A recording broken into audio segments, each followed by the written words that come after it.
Social media abuse అనేది కేవలం మన రాష్ట్రానికి మన దేశానికి కన్ఫైన్ చేయలేం. ఇవాళ ప్రపంచంలో ఎక్కడ చూసినా కూడా సోషల్ మీడియాలో ఎక్స్ట్రీమిటీ ఎక్కువైపోయింది.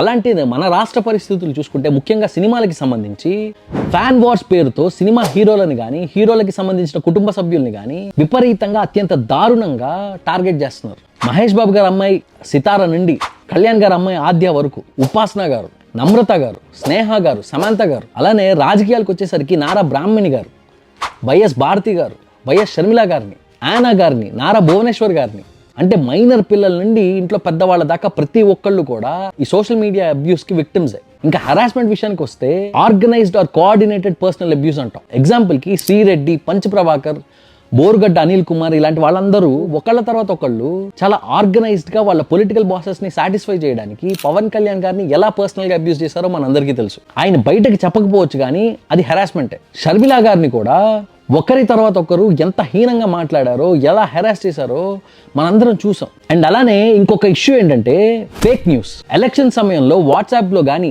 మీడియా ఛానల్స్లో కానీ ఆఖరికి డైరెక్ట్గా పార్టీకి సంబంధించిన వ్యక్తులే ఐవీఆర్ కాల్స్తో వృద్ధులకి పెన్షన్కి సంబంధించి ఎటువంటి ఫేక్ న్యూస్ స్ప్రెడ్ చేశారో కూడా మనందరికీ తెలుసు. నేను ఇక్కడ కేవలం వైసీపీని ఎగ్జాంపుల్గా మాత్రమే చెప్తున్నాను, కానీ నిజానికి ఈ ప్రాబ్లం ఆల్మోస్ట్ ప్రతి పార్టీలో ఉంది. సో ఇలాంటి పరిస్థితుల్లో మన రాష్ట్రం ఉన్నప్పుడు సోషల్ మీడియా అబ్యూస్ బిల్ అనేది చాలా అవసరం.